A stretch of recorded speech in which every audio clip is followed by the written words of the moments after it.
Welcome back to this Australian Open Live, produced by Wise Words Media. Just forgot to turn the sound off there. I was feeding back into myself, which is two of my voices in the same sentence. We don't want that. We don't want duplicates of me. Thank you very much. So, as I was trying to say over the top of myself in the background, this Australian Open Live produced by Wise Words Media, and we are sneaking in a sneaky preview of WTA matches commencing tomorrow Australian time, or maybe about 1 o'clock in the morning here actually, tomorrow morning. And then we'll be sneaking in a sneaky look at the ATP men's side of the draw. So don't worry if you're dying to hear about your favourite men's tennis player. They'll be coming up later on in a separate live stream presentation. So for the time being, let's do a little bit of this.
We tell stories and our story is tennis. G'day, welcome back to this Australian Open Live produced by Wise Words Media. We are based in Melbourne, Australia, the home of the Australian Open, the Australian Grand Prix, the Australian Melbourne International Film Festival, and the Melbourne and Flower Garden shows on in, March next year. But if you're just joining us, where have you been? We've done 4 days in a row of men's and women's qualifying, the ATP, the WTA Tour. That was last week. We now know who the qualifiers are. The US ATP and WTA Tours that run the side of things in there in America. They've thrown out their invitations to the direct entry wildcards. Good luck to all of those. Most likely to be all Yanks, which is fine because we do the same in Australia. If you've just joined us, like literally just joined us, and you're not sure what all the fuss is about, you've just missed our Player Watch presentation, the Spotlight series, shining a spotlight on and showcasing the career of Jordan Thompson, who recently racked up his 100 career wins in 10 years of belting his way around the court. Well done, Jordan. That's a great statistic, and that was one that I just could not resist passing that on, sharing that with our audience. Doesn't matter whether you're local, you can even be general, but definitely we're pretty sure you are all global tennis fans and can't wait for the US Open 2023 to start. So what are we doing here right now?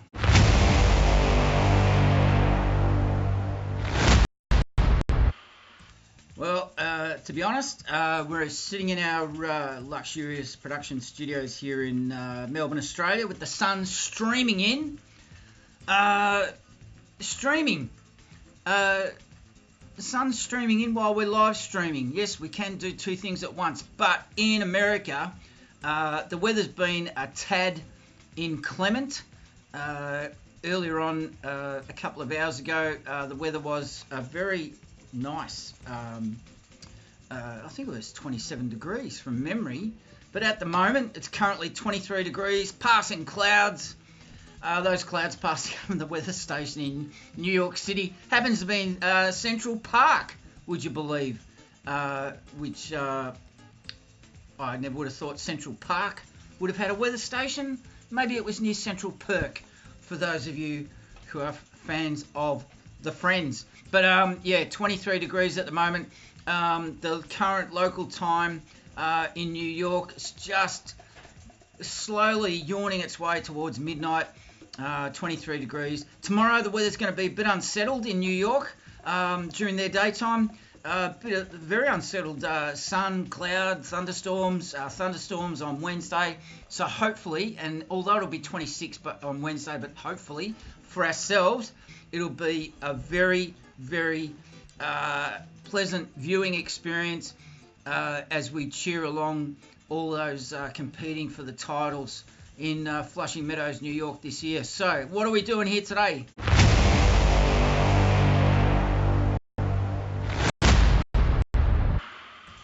We're doing this. We're not doing that. We're not doing that. Let's just get this off the screen. This AI stuff. It's just everywhere you look these days. Everything's about AI. Well, let's see artificial intelligence get around Arthur Ashe Stadium Court to win the US Open title. If you're a man or a woman, maybe it's so smart it'll try and win both.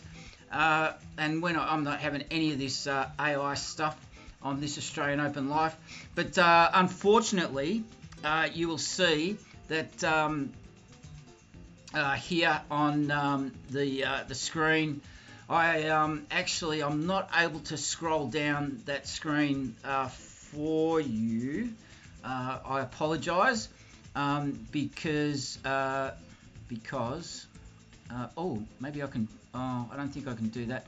But yeah, unfortunately, as much as we'd love to scroll down, we can't do that. But to get around that, instead, you'll find in the chat box for this presentation, I've dumped the URL there for those of you that are interested for the US Open draw for the men and the women, and also the schedule, also the about for the schedule, which shows all the schedules starting tomorrow, which will be the 28th of August.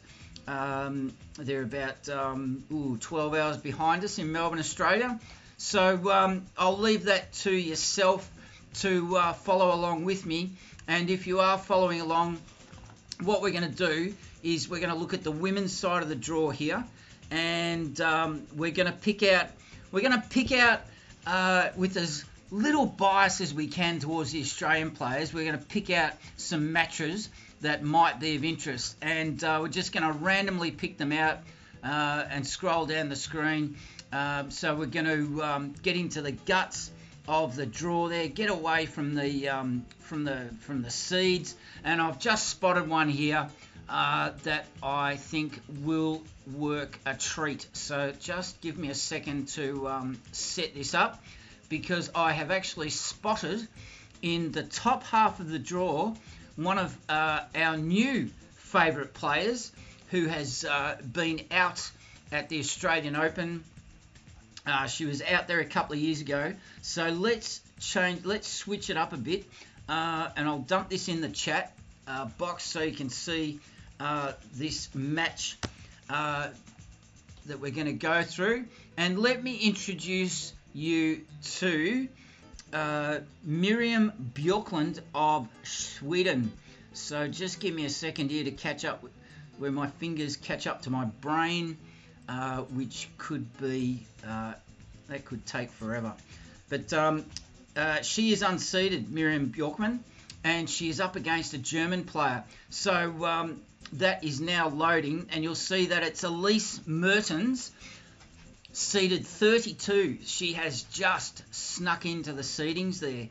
and she's a very well credentialed player, Elise Mertens, and she is up against the unseeded Miriam Björklund of Sweden. So just give me a second for my brain to catch up with my fingers, and we'll just get this. We'll just get dancing again. Get this dance music continuing on before we move into the next bit.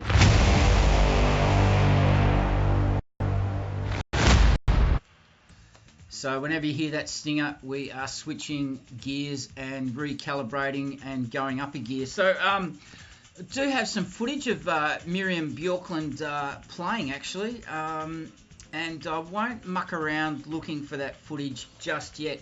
But if you do a search for the name Miriam Björklund on this Australian Open Live, our media platform here, the online platform, you'll come across that footage yourself. If you want to get a bit of an insight into her playing style, we watched her in qualifying for the 2022 Australian Open, and I think she made it through. Yep, she made it through to the main draw of the Australian Open this year. That year, I beg your pardon, 2022. So let's just have a look at these two. Let's just have a look through the stats here. And I'm actually going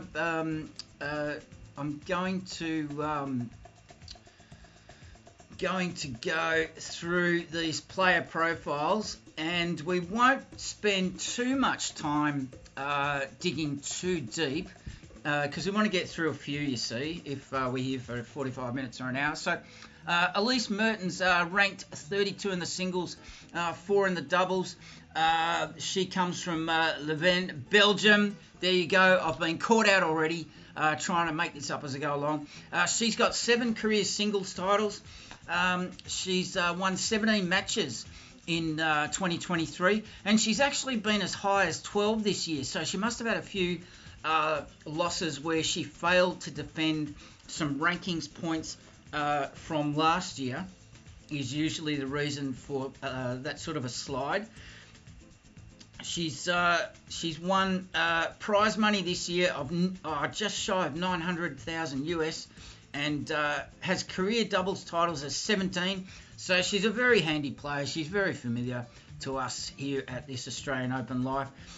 This year she's also lost 17 matches, and she has year to date she has career prize money. Let's go straight to the gold in terms of trivia. And at 27 years of age, she has squirreled away a very handy just over 12 million US dollars. Not bad money if you can get it. So as for her opponent, who is very familiar to us here at this Australian Open Live, so we're hoping that Miriam Björklund can cause a bit of an upset.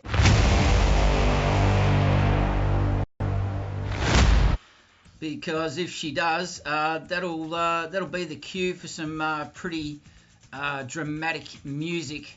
And she has she enjoys great support, and it was fantastic to see her live a couple of years ago. And we miss the Swedish players and their supporters, through the early 80s to the late 80s with Mats Wilander and Stefan. What was his name? Johan. He reached the final of the Australian Open one year and he got absolutely pantsed.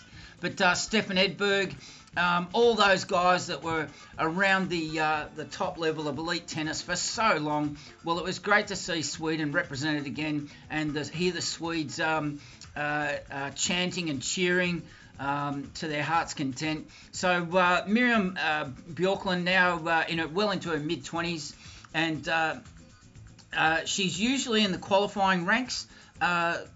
She's been struggling to be a fixture of main draws. She made it as far last year as round 3 qualifying, so she'll be looking to take her career to the next level, basically. Now I'm a bit reluctant to rely too much on the US Open website, because I'm not really that confident that it's all that up to date, because they're probably drawing their data from another source. So we'll go into her WTA tennis ranking, and I'll throw it there in the chat for you, that you can see for yourself, for Miriam Bjorklund. So it's great to see a familiar face.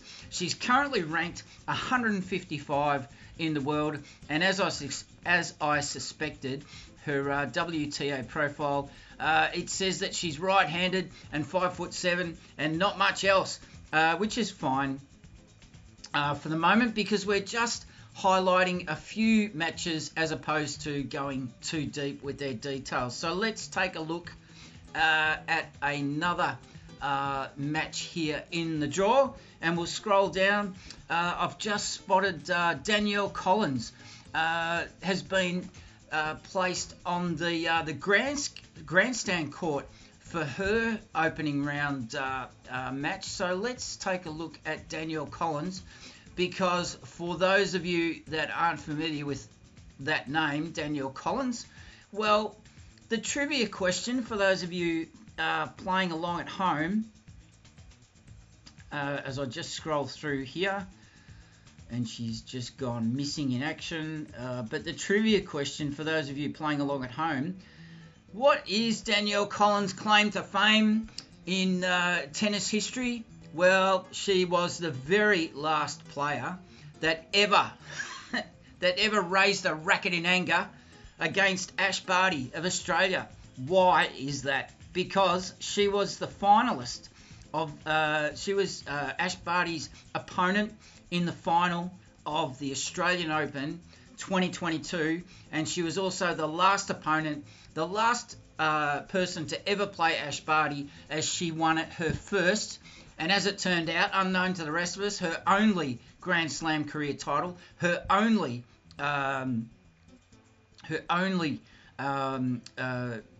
Australian Open title. So let's just switch it up a bit by doing this.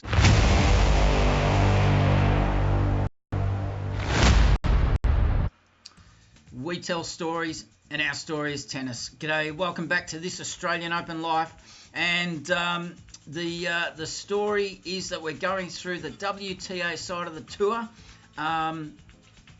just doing a little bit of a sneaky peek preview of some upcoming women's matches, and we're looking at some of the lesser known players in the women's side of the draw. For the women's singles, we've done 4 days of qualifying for both women and men, and we've done a little bit of a preview with a spotlight, shining a spotlight to showcase the career of Jordan Thompson this morning, the Australian, achieving 100 career wins. So let's look at this match on the grandstand court. It's scheduled to be on the grandstand court, and Danielle Collins, the American, who lost the Australian Open women's final in 2022 to Ash Barty, her last ever professional tour match. Well, for the time being, maybe she might do she might try to emulate Yvonne Goolagong and come back as a former champion and a mum.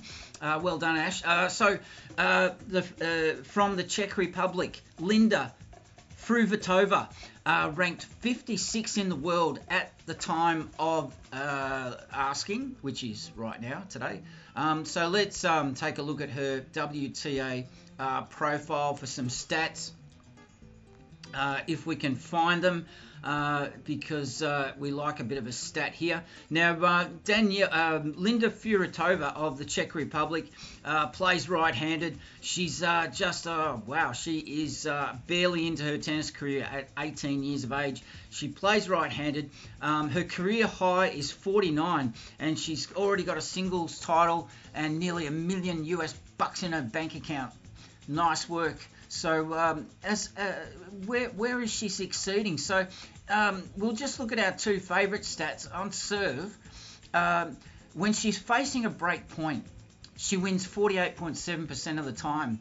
That says to me that she's not too bad under pressure on serve. And on the return stats, when she's trying to break the serve of her opponent, she's doing nicely, thank you very much.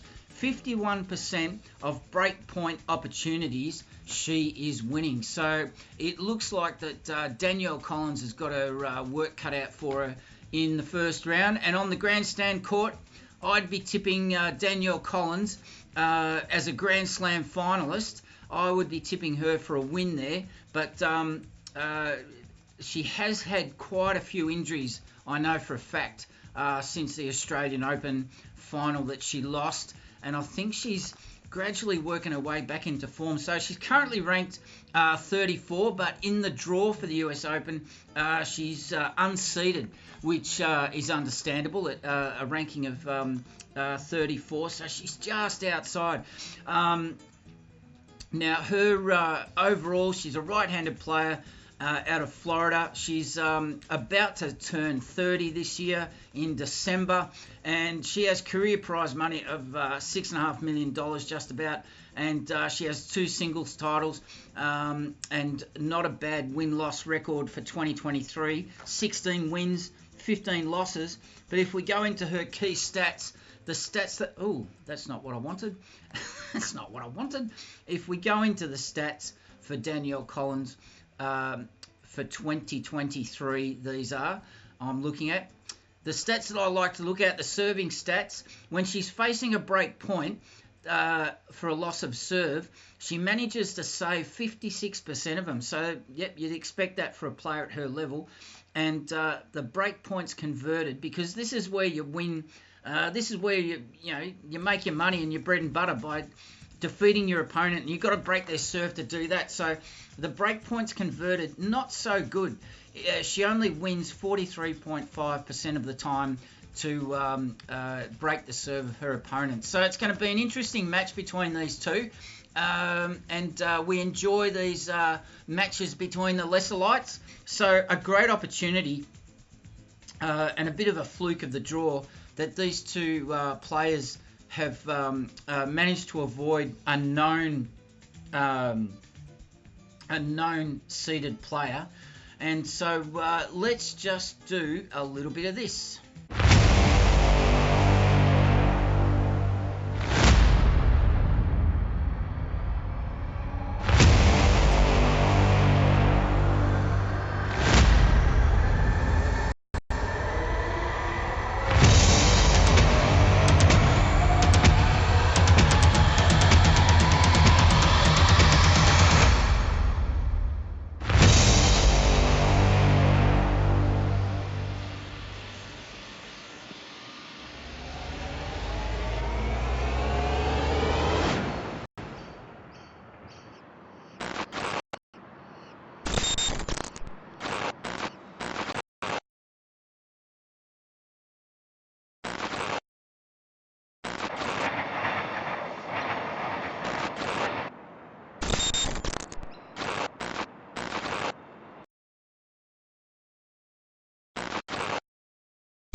We tell stories, and our stories tennis. G'day, welcome back to this Australian Open Live.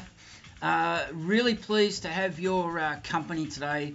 We are going through, in this presentation, this live presentation, we're going through a preview of just a select few matches on the WTA Tour side of the US Open 2023 schedule. And tomorrow, we can't wait. We're going live with audio-only radio-style coverage, living vicariously through our browser. We punch above our weight here at Wise Words Media, the producer of this Australian Open Live, but unfortunately, based in Melbourne, Australia, we cannot squeeze one more drop out of our budget to get rights to the footage. So we're going to do the next best thing. And the next best thing on our list of things to do is to take a look at this match between two more unseeded players in the women's singles first round on day one.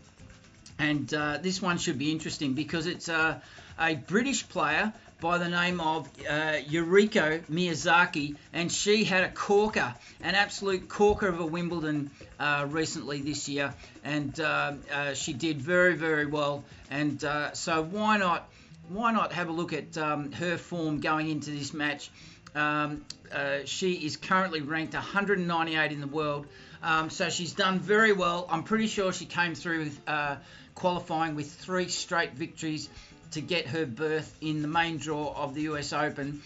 She's currently, ranked 198. She's got a career high of 169, so you just get the feeling that good things are just ahead for Yuriko Miyazaki. Her stats is what I'm interested in, her 2023 stats. And wouldn't you know it, the WTA Tour site says, sorry, we can't find any stats and data for this year. Well, what about last year? Let's take a look at 2022. And 2022, she finished in style with a ranking of 214, just playing the 4 matches. And have a look at this. This is what I like to see. Her service games won 69%, and her break points saved a whopping 67.3%, and very commanding over her opponents. Found it hard to break her serve, hard to break her down, and she's just got to work a little bit on this one. When she had a break point opportunity to break the serve of her opponent, she only succeeded 38% of the time. So a very, very welcome opportunity for Yuriko, the British player, ranked at 198. She's just getting some nice traction in her career, and a little bit of spending money for accommodation and flights, career prize money of $350,000 US dollars. Let's take a look at her opponent that'll be also unseeded, and another familiar name it's likely to be for all of our audience. Well, maybe not.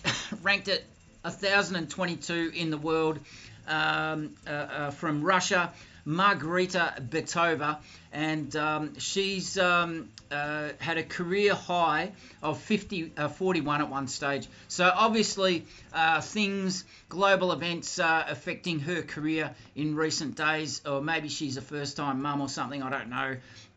But she's been going around the traps for quite some time with 50 career matches to her credit. So good luck to those players, and we'll search for another match here to bring you just after we do a little bit of this.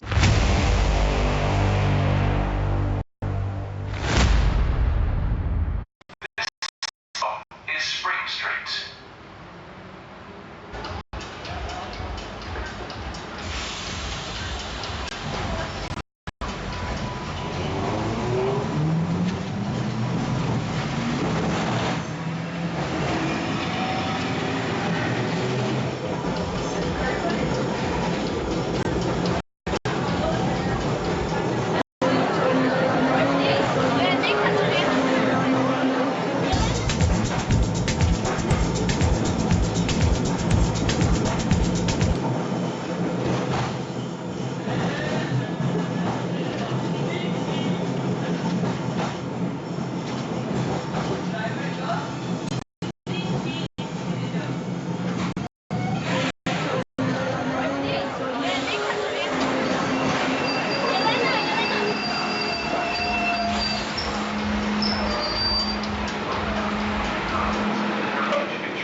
G'day, welcome back to This Australian Open Life. We tell stories, and our story is tennis and living vicariously through the browser.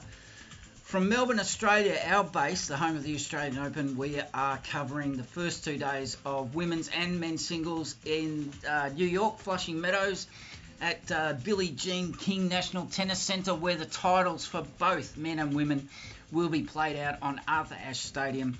And today we're briefly doing a brief cheeky preview of the women's side of the draw. And we've found another interesting match for you in the women's singles, round 1 and day 1. It's the match between the French woman, it is Vivera Gracheva from France, and she's up against the American Taylor Townsend. Now, I'm not familiar with Taylor Townsend, so let's do a little bit of this.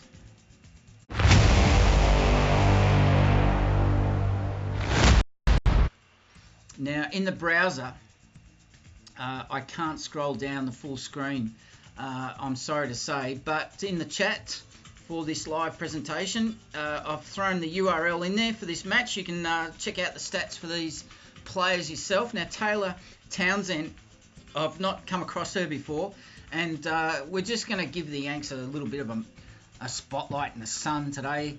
Taylor Townsend has been kicking around on the women's tour for a while, and she has made it into the main draw as an unseeded player at the US Open. So well done, Taylor, whose her career prize money is wow, that's my goodness, that's very decent. That can't be right. It can't be right. The US website says that's it. The WTA Tour website defaulted to the doubles ranking, and she's number 5 in the world as a doubles player. But as much as I'm impressed by that, it's the singles ranking we're interested in, because if you've got a ranking of 5, you're not going to be unseeded in the draw. And the reason she's unseeded in the women's draw, she has a WTA ranking of 132 in the world. She's a Molly Duca. She plays left-handed, originating out of that's not very nice. Her home is Chicago, Illinois, and she's got a very decent career prize money of nearly $3.5 million, and has been as high as 61 in the world, and that was way back in 2018. So looking into just trying to pick a winner here, let's go to our favourite stats. That when serving and having to serve, she wins those break point opportunities against her 60% of the time. So very dependable with her service game. Not such great results when trying to break the serve of her opponent, winning 40% of the time. So Taylor will be, I'm sure she'll be relying on the raucous, boisterous, in-your-face support from the New York crowd, where they're munching on their donuts and their hot dogs and guzzling their guzzling their New York coffees. Now, I just got slightly distracted because I see Vivera Gracheva. Although she's domiciled as a player from France, she was born in Moscow in Russia. Having been around the circuit for a while, she's won 49 career matches, just over $2.25 million US in prize money for her career. And as far as her stats go, we'll just drag those up here, and let us know what you think about this format for this content. Join the conversation and give us some feedback. Let us know what you think. Do you enjoy learning about these lesser-known players? Because that's our niche, you see. Because all the mainstream media outlets, online and print and radio and TV, they've got the elite players covered, so we can't compete with that. So that's why we go after this specialist niche. For us, it's a pretty open field, and we like bringing our audience up to date with the up and comers, or those that are battling, who make up the journeyman side, the community of professional tennis players around the world. So why not give them, if we can give them a bit of a spotlight here and their time in the sun, and educate our audience a little bit about how tough it is to make a living on tour. And as Jordan Thompson said in our profile that we had of him earlier today, tennis on the elite circuit, it's a travelling circus, and it's not as glamorous as a lot of people outside the tennis community think. And trust us, at this Australian Open Life, we know how hard these guys and girls work. So let's pay them their due. So for finishing off this look at this match between I've just lost the US tennis players' name here, between Taylor Townsend and Varvara Gracheva, who's originally from Moscow in Russia, but now domiciled to France. She plays right-handed, and her stats on serve in 2023, she's saving 57.7% of her break points, and she's doing fairly well against the opponents this year. She's breaking serve on those conversion points 49% of the time. So it's going to be no holds barred, the match between these ladies. Now I just noticed, we won't go into this match, but I've just noticed on Louis Armstrong Stadium, Sloane Stephens is unseeded, and she's playing the 19th seed from Brazil, Haddad Maia. So that'll be an interesting match. But we'll there's Katie Volnetz. We showcased her the other day in the qualifying. She's unseeded, won her qualifiers and got through the main draw. She's up against the Chinese player Wang. And Caroline Garcia, she's seeded 7. She's up against another player there called Wang. And let's finish off with this. That's a few matches now that we've managed to get to. And we'll finish off this one with a player who'll be very familiar to everyone, Maria Sakkari, the Greek player, up against the Spanish player, Masarova, who is unseeded. But Maria Sakkari, she is seeded 8, and she's focusing on the singles because her doubles ranking is 1556 in the world. So we know where she makes her bread and butter. So let's just take a look at Maria's 2023 and see how she's been faring. I don't know, I can't remember her being in any finals this year, the player from Greece. But she is right-handed. Athens, Greece is her home, and in her career she's got 1 singles title. She's got total career prize money of $9,705,000 US. She's got a fantastic career singles record of 433 wins, 280 losses. Jordan Thompson will be grinding his teeth looking at that. But her current ranking in the world is 8, and at the US Open she is seeded, and I've just clicked the wrong screen again. She is seeded. Did I say 7? She was seeded. Yeah, seeded 8. There you go. Now let's just get into her stats and straighten up and just get on with it. Her stats for 2023 on serve. Again, looking at the serves, the stats that we like to rely on. She's saving 61% of those break points that she's facing from the other side of the net.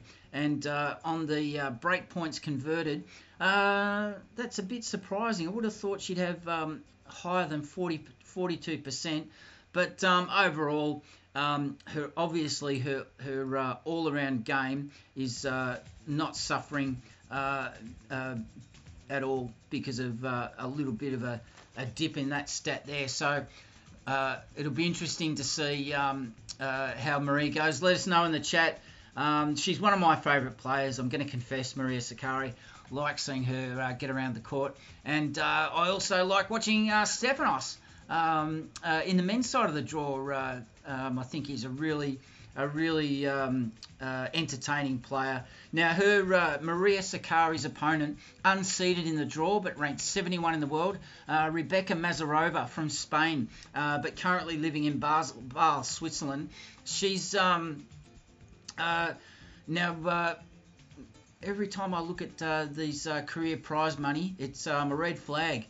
That we're possibly looking at a player either just embarking on or trying to solidify their career. Well, at the age of 24, Rebecca Mazarova, she's, I guess you'd call her a journeyman, and maybe she's starting to get some traction in her career because with prize money, career prize money of not even $800,000 US, but she must have been spending a lot of time on the Challenger, the ITF circuit, because she's won 198 singles matches over her career. So I'm not too sure what her story is there. So we'll just finish off with this. the bare bones of her career stats in 2023. She must have been having a good 2023 to get to 71 and into the main draw without going through qualifying. She won't be too thrilled that she's unseeded and facing one of the top 10 players in the world in Maria Sakkari, but when it comes to break points saved, Rebecca Mazarova from Spain is pretty handy. She's saving 60% of those break points, but what she needs to work on, and maybe it's a mental thing under pressure, that she's only converting 34% of the break point opportunities to break the serve of her opponent. So let us know what you think. You've got access to the US Open schedule there in the chat box, and you can go through that draw yourself overnight and join the conversation with us when we come back to showcase the women in 2 days' time. Tomorrow we're doing the men, but don't just join the conversation. Why don't you start a conversation? Let us know what you think about the US Open, and we don't mind if you want to chat about the elite level tennis players, the Joker and Rafa. Is Rafa playing in this year's US Open? And Carlos Alcaraz has taken all before him, but my money's on Yannick Sinner as a dark horse, the blonde Italian, or has he got red hair? I reckon Yannick Sinner has a lot going for him, and just ask Alex de Minaur when they faced off recently in a recent tournament. Yannick Sinner stopping Alex de Minaur from just getting higher rankings basically, but also a title they played off in a final. So let us know what you think. So just stick with us for a minute or so, and we'll be right back after this.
We tell stories, and our story is tennis.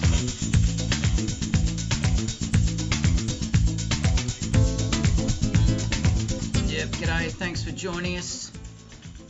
If you're just joining us, where have you been? We've been spending the last 45 minutes going through the first round, day one, singles draw for the women on the WTA Tour, and our preference is to bring our audience a little bit of insight, a little bit of dynamic content around the topic of players that you don't really know that well, and you'll see links to all those matches that we had a very quick look at are all in the chat box there for you.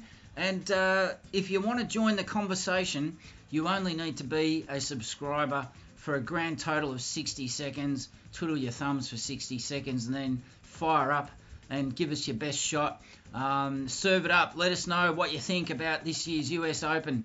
Let us know on the women's side of the draw. We've deliberately looked in this presentation at a few of the American women that are hoping to get over the line with that boisterous, raucous New York in-your-face crowd behind them. And why not? Because that's what we love about each Grand Slam. They've all got their own personalities. And New York, I tell you what, I would not like to be up against one of the American favourites in a centre court final or semi-final. You'd find out what you're made of there, wouldn't you? So if you've enjoyed this presentation, let us know. Subscribe, drop us a like. It helps grow this channel because it feeds into all the usual algorithms and God knows what bloody bloody AI is working its way into our lives through these things. But the only way we can grow is with your help, and the minimum amount of energy you can spend is subscribing and liking, and if you feel like commenting, that'd be even more appreciated, because often we find we get a few really decent suggestions, or a bit of feedback often helps fuel things on our side here, that we end up turning it into a brand new episode of something or other. So don't be afraid to contribute. It's very welcome indeed. So if you enjoyed this style and format of presentation, well, I've got good news for you. in about half an hour, 45 minutes, we're going to come back and do the men before the sun goes down here in Melbourne, Australia, on our very sunny production studios here in Melbourne, Australia. And we're going to do the men. There's nothing, won't be anything too detailed or in your face. Just be a similar thing. We'll just pluck out a few obscure matches with some interesting players, and just have a look at who's playing who and what court they're scheduled to play on. I was very surprised in a very pleasant way. We found that Danielle Collins, the American Danielle Collins, whose main claim to fame at the moment is as the losing Australian Open finalist in 2022 to Ash Barty. So I'm sure that Danielle Collins doesn't want to be a trivia question in tennis trivia forever, throughout tennis history, as being the last player to ever play Ash Barty, where she won her only Australian Open title and only Women's Open final, and then went and retired on us all. What's up with that? You've been listening to me. I am the bloke who walks. This is This Australian Open Live, produced by Wise Words Media in Melbourne, Australia. Thanks for listening. Thanks for watching. We'll chat to you soon.